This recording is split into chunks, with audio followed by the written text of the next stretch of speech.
and welcome to my channel. My name is Rachel and my channel name is Reading by Sel Waters.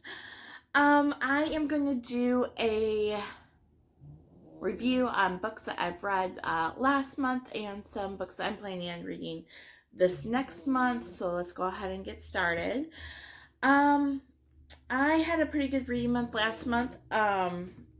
Read some really great books. Other books I actually decided not to read. I DNF'd them, which is super hard for me to do. I really have a hard time. Even if I hate a book, I want to finish it. So let's go ahead and get started.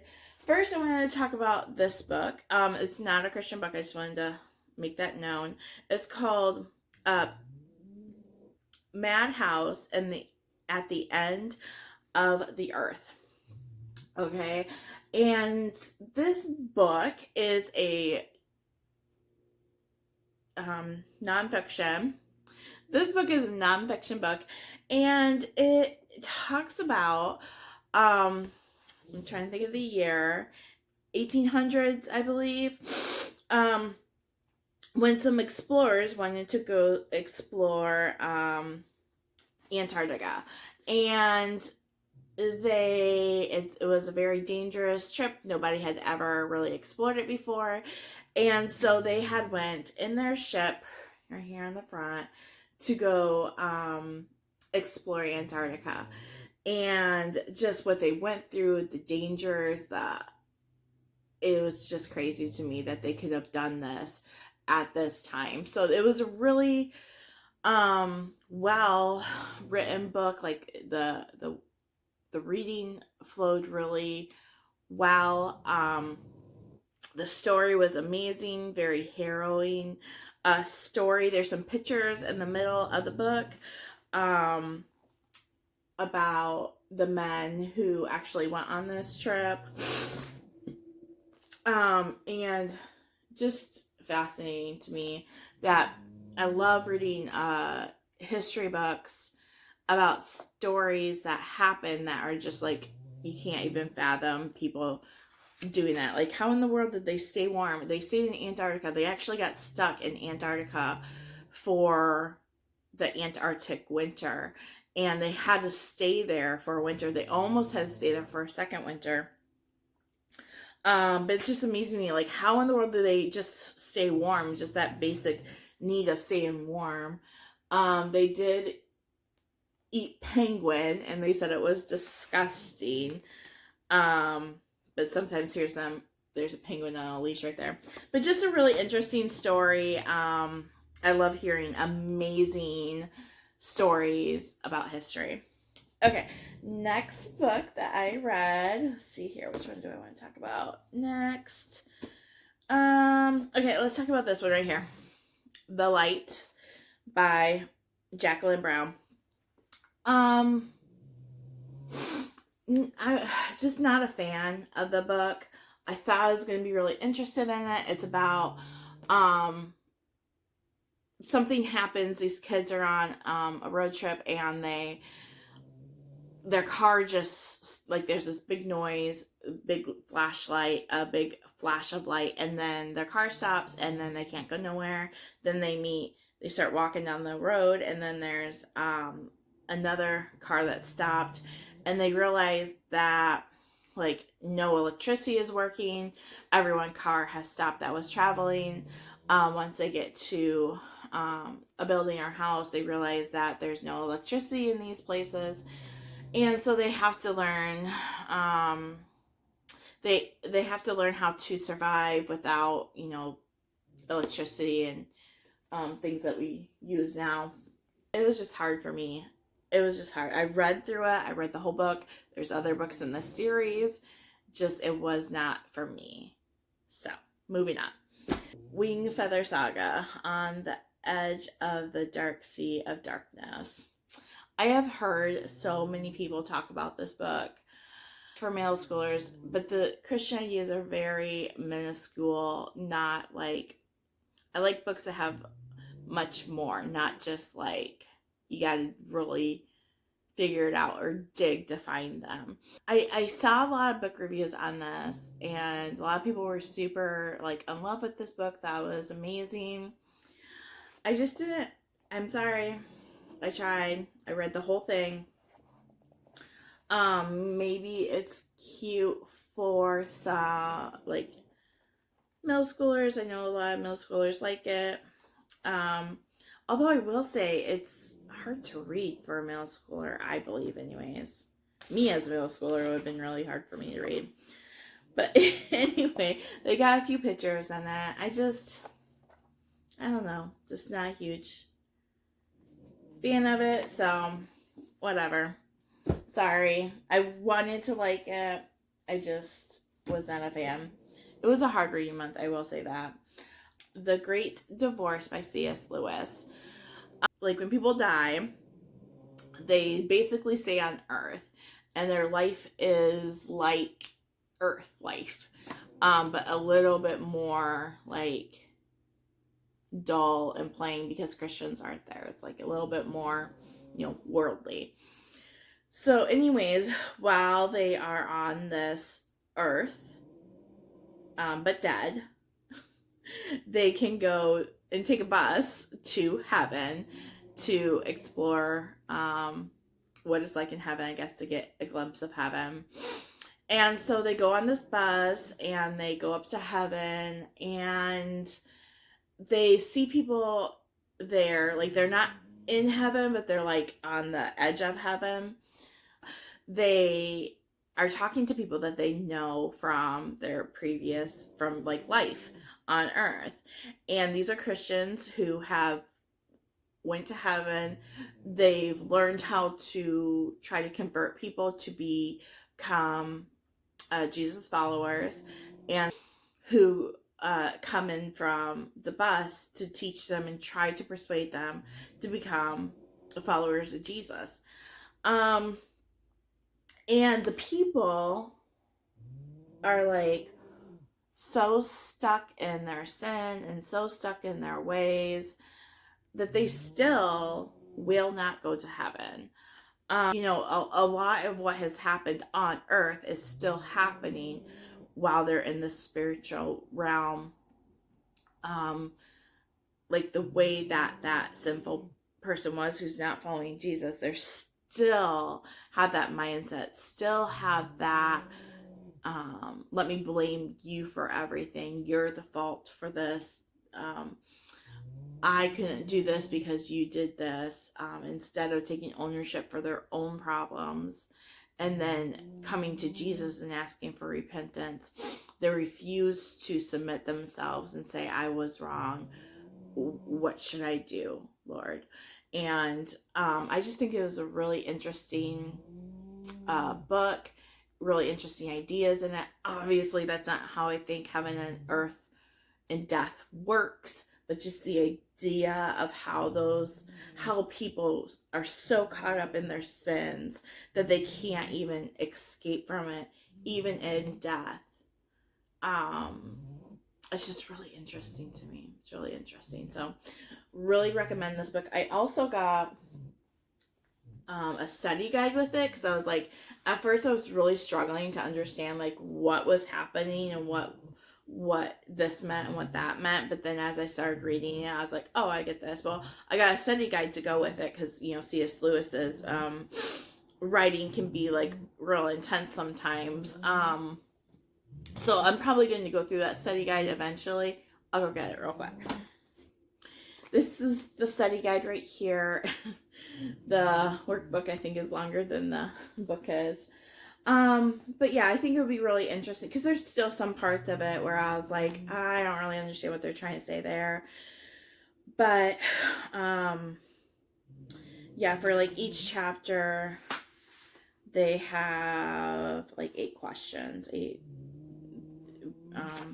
like little verses that you can read and then talk about that. So I just thought that would be a really good book to go through with this book, and I'll probably do it later once I'm done with the book I'm listening to right now. So highly recommend this book. I love C.S. Lewis. Even though some of his stuff is challenging for me, it's so worth it to like work through it because his stuff is so rich. Okay, next, since I'm talking about studying, this is the book that I'm studying right now is Luke, the book that I'm reading through in the Bible. S and SOAP stands for scripture. So write a verse or two verses that stand out to you in that chapter, that kind of meant something to you. Then O stands for observation. So write what you observe that verse means. So this is the verse, I wrote out the verse. Then this is the observations I'm making of that verse. Then A stands for application. How can this verse apply to you? And K, no, it's not soap, it's soak. Sorry. And you're like, why are you spelling that wrong? Soak. And then the K stands for kneel in prayer. So you write a prayer about that verse that you just read in the chapter. So it's real simple layout, real easy for beginners. It's by the Good Morning Girls, and they have all the books of the Bible, and like I said, it's just every day, basically the same thing. Real simple, real easy. I really like this a lot. Not a lot of fluff in your Bible reading. You do your Bible reading, you find a verse that's interesting to you, and you move on. So I like that. Okay, next book I read is 1984. Okay, not a Christian book, so just want to make sure everyone knows that, by George Orwell. This is a book that was written in a while ago. Wow, really long time ago. I thought it was like maybe 1970s, but it actually says 1949. So, but basically it's like a world that has, the government is very mandating everything. They're watching you all the time. That's what the eye is all about. Big Brother's always watching you. And so you better do what they want you to do. And they have this thing called think crime, and you can't even think about something that they don't want you to think about. And if you do, then you'll get arrested or, killed or whatever. And they can tell if you're thinking about something that you shouldn't be thinking about because they have video cameras in your house. And if your eye twitches a little bit, they'll be like, oh, she's thinking about this, and therefore we need to arrest her. And they reprogram your mind after that happens.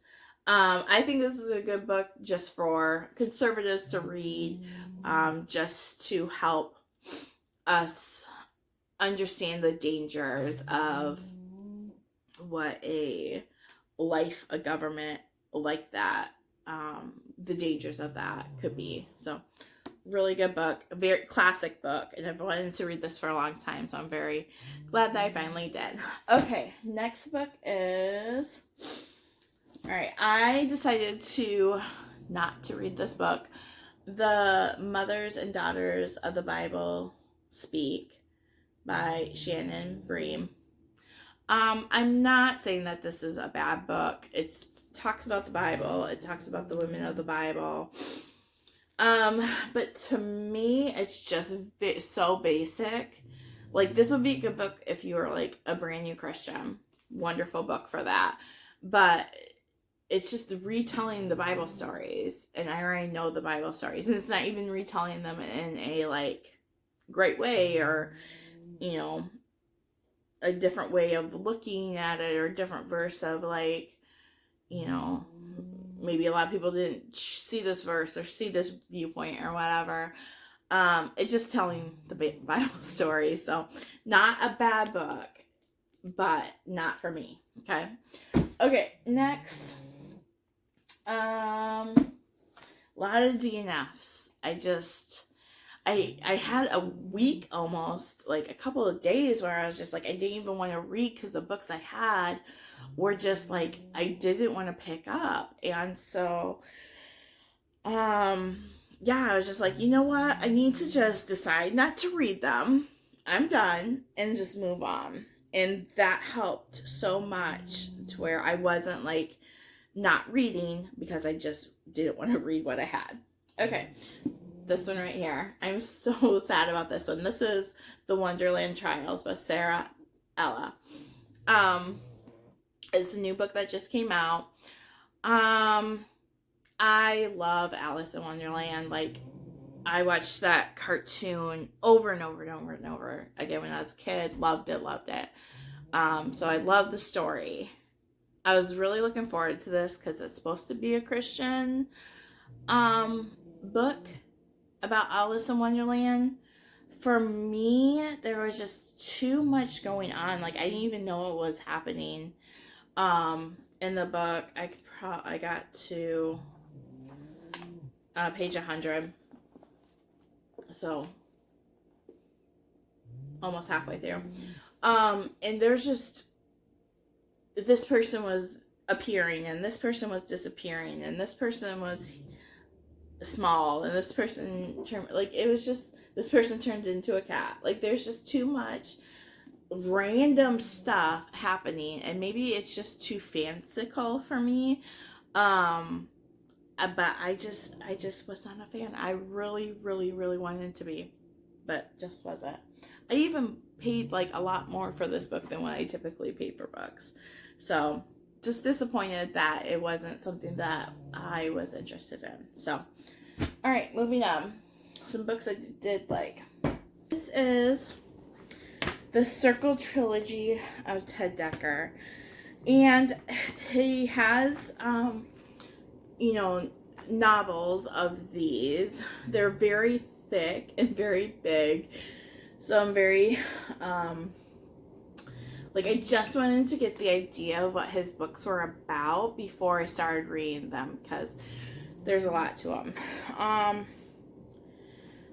So this is book 1, is Black of the Circle Trilogy. And this is book 2, Red, and this is book 3, White. Okay. So, I feel like I had to read all of these, or these 3, to get the main idea, which is on the last page of book 3. And I'll share that because I don't feel like it's a spoiler at all. Like, if I would have read that page at the beginning of the series, it would have helped me a lot understand like what he was trying to convey. So, and it, like, I read this and I just wanted to start crying. Okay, so this guy, his name is Justin, but he's actually Jesus coming in on a horse. So he's coming in a horse and he's saying the great romance. The great romance equals what are, I wish they had like a key in these books. Like, the great romance is this. So the great romance equals our relationship between God and how God wants to romance us and have a relationship with us and have a love for us and us have a love for him. Like, this great romance. Okay, so he says the great romance, and then he says from the beginning, before Tennis, who is Tianus, anyways, that's Satan. So before Satan ever crossed the bridge, it was always about the great romance. So he's saying that before Satan even gotten involved, it was always about a relationship of the great romance with my creation. And he says, you have been courted by my adversary, and you have chosen me. It still gives me like, oh, I just want to cry about it. You have been courted by the devil. The devil has courted you, but you have still chosen me. You answered my call to the circle. The circle is the church. You have answered my call to the circle and today I call you. Like, that to me is so beautiful to think, like, the great romance. Like, we have been courted by the devil, but yet we still chose Jesus, like, in spite of that. Oh, it just, I'm trying not to cry right now. It's just a beautiful thought. It is a great romance. That's why he calls it that. It is the great romance of the world of history. So beautiful, beautiful. Love that. So if you read that, I wish I knew it before I went into that, because I would explain a lot more to me. I feel like, because his books are so big and so thick, each one is. And so this graphic novel doesn't necessarily do it, the book justice, explain everything. But even so, I do like the story of this. Will I read the novels? I would like to, but it seems like a big thing to do. So hopefully, eventually, I will do that. That's a goal in life. Let's say that. Okay, so that is all for the books that I've read. So I want to talk about the books I'm planning to read, which I am really excited about. I've already started most of them, and just awesome books. Awesome books. Okay, so the first one I started reading is The Echo in the Darkness by Francine Rivers. Okay, I know this version of this book is crazy looking. I haven't seen anybody else have it like this, but I think it's kind of cool. It's different. I like different books. And then they even have a picture on the edge here. That's probably Jesus in the background. And then they have that right there. Okay, so this is so good. It's getting so good. I don't want to spoil. Because if I start talking about it right now, then I'm gonna spoil like it. So I'm not gonna talk about it. But the first book was so good. Loved it. So far, this is so good. I'm like right there. Read that much so far. But I am loving this so far. It is so great. Okay. Anyways. Next, I will talk about this book. Another Ted Dekker book. Let's see how many Ted Dekker books I'm reading right. I've read. Oh, it's not that bad. I'm not like, that's all I'm reading. So these ones right here I've read, and then this one I'm reading right now. His stuff is just so, like, it makes me think. I love it. My husband says I have like a love affair with Ted Dekker. He's like jealous of him. Okay. So anyways, this is called Heaven's Wager, and it's part of the Martyr Song series. And this is a little older book. Not too bad. 20 years ago. So, and like, you look at this book, like, it looks not fun at all, but it's so good. Okay, so let's see here. There's a guy in this book. His name is Kit,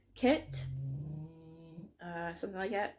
Kent, yeah. So Kent is a husband and a father, and his wife and his 10-year-old child are believers in Jesus, but Kent fell away from the church after years. His main purpose in life is to become rich and wealthy and make millions of dollars, basically keeping up with the Joneses. So his wife and his child and his mother-in-law, which is his wife's mom, of course, they every week pray for him, constantly praying for him, for his soul. They want him to return to Jesus. He was a Christian, but he wasn't a very strong Christian, in the first place. But he just decided, like, I'm done, going to church and all that kind of stuff. So he works at a bank and as a computer programmer, and he had found a way to program a new way for the bank to process funds, which is going to save the bank like millions of dollars over the years. And so he thinks he's great now, like on the same level as Steve Jobs and all those really famous people who have invented things. And he has like a huge head about this, and he just thinks he's wonderful, and like he should get all this accolades and millions of dollars and bonuses and stuff like that. Well,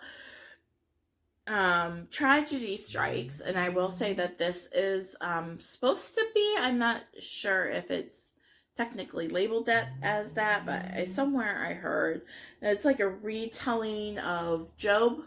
Okay, so he has tragedy happen in his life several different times, but he chooses, instead of turning to God, he's constantly like, I'm going to fix this problem. This is what I'm going to do to fix the problem. And he has all kinds of crazy schemes that he comes up with to solve his problems and to get what he wants in life. And that is to basically, I don't know, live on a beach somewhere and have a yacht and just live the rich life that he's always desired. While this is happening, his mother-in-law is praying for him in his soul 8 hours a day. Okay? And she ends up doing like some miraculous things while she's praying for him. Like not too miraculous, but miraculous. And I don't know what happens. I've been like listening to it at night, but I want to read through it to make sure I'm not missing things, falling asleep while I'm listening to the book, falling asleep. So I have listened to it though several different times to make sure I've read the full book. I just love it. Like the story's so interesting. I cannot wait to finish it, to find out what happens. I can't wait to read there's 2 other books, I believe, in the series. I'm so excited about this book. I just love the ideas that are in it, and Kent, he's crazy, but I think he's going to turn to Jesus eventually, but when that is, who knows, he'll probably get into some more crazy schemes that he has going on, but just a really uplifting book. It challenges you, like how much, like I have people in my life who I want Jesus to rescue and save, but I cannot say that I've prayed a day for them or an hour for them or 7 days in a row for them. Like that just, it challenges me to be on my knees for those people that I love and want salvation for, because this is a fight for someone's soul, and like Satan isn't gonna give up that easily, and so I shouldn't fight, I shouldn't fight so weakly, you know what I mean? So anyways, really, really good book. Okay, next book is The Prince Warriors. And this book is by Priscilla Shirer, who she is a Christian speaker. I think she's classified as a preacher. I don't know. Anyways, she does have some really great lessons though, really interesting stuff. So I saw that she wrote this book, and I'm like, ooh, I want to check that out and see what it is. It looks like a middle school age book. There are some a little bit, like maybe one picture, a chapter in here. It looks like a really easy read, not difficult at all. I listened to the first chapter yesterday, and it sounds really great. I think it's gonna be pretty good, so I like it so far. So yeah, looking forward to this book right here, and hoping to find some books that are Christian centered, and that I can give to my kids, and hopefully they'll read and want to learn more. All right, last book. It's a graphic novel. It is called Eden, a Skillet graphic novel. All right, so Skillet was a Christian band that I used to listen to when I was like in my 20s or something like that. It's a little bit harder than rock, but I love Skillet. Like their music is so good, and I would listen to the CD every morning when I was getting ready. Like, so I know these songs, so I love Skillet. So this story, I'm not quite done with this book. I don't think. Did I? I think I did. I did finish this book. Yeah, I did. Okay, so there's more books in this series. I think there's one other book in this series. Okay, so these people, they live in, like, this is a dystopian type book. I love dystopian books, okay? So they live in this town that's like walled off because the world's gone crazy and these crazy monsters are like taking over the world. Let me get a picture of these monsters here. I forget what they call them. But that's a picture of the monsters. Okay, so these monsters like eat people, okay? So they have to live in this walled city with, a few hundred people. And slowly the certain people, like this family, is their eyes are turning purple. I don't know if there's anything like that sets that off, I forget. But their eyes just start turning purple, like slowly. And people are like, in the town are like scared that their eyes, like that this family of 4, their eyes are turning purple. And so they don't know if it's good thing. They don't know if it's a scary, like watch out for these people type thing. So, anyways, this group of purple-eyed people come into their town and they stay and they wreak a little bit of havoc. But the purple-eyed people are like, I feel like purple people eater is what I'm trying to not say. So the purple-eyed people are, trying to get the family of 4 to come with them, because not only do they have purple eyes, but they also dream every single night. Everyone with purple eyes dreams the same dream about basically going to heaven, like this door, this light, and this feeling of being home. So they dream this particular dream every single night. Everyone does. And so they're like, if we all get together, the purple-eyed people, we can open this door and we can go to where we need to go. Well, the group of purple-eyed people end up being like cultish and end up doing stuff that they shouldn't be doing in order to get the door opened sooner. So yeah, it's kind of, it's interesting. I like the ideas of, Christian ideas being put into the story. So we'll see. I don't know. The first book was okay.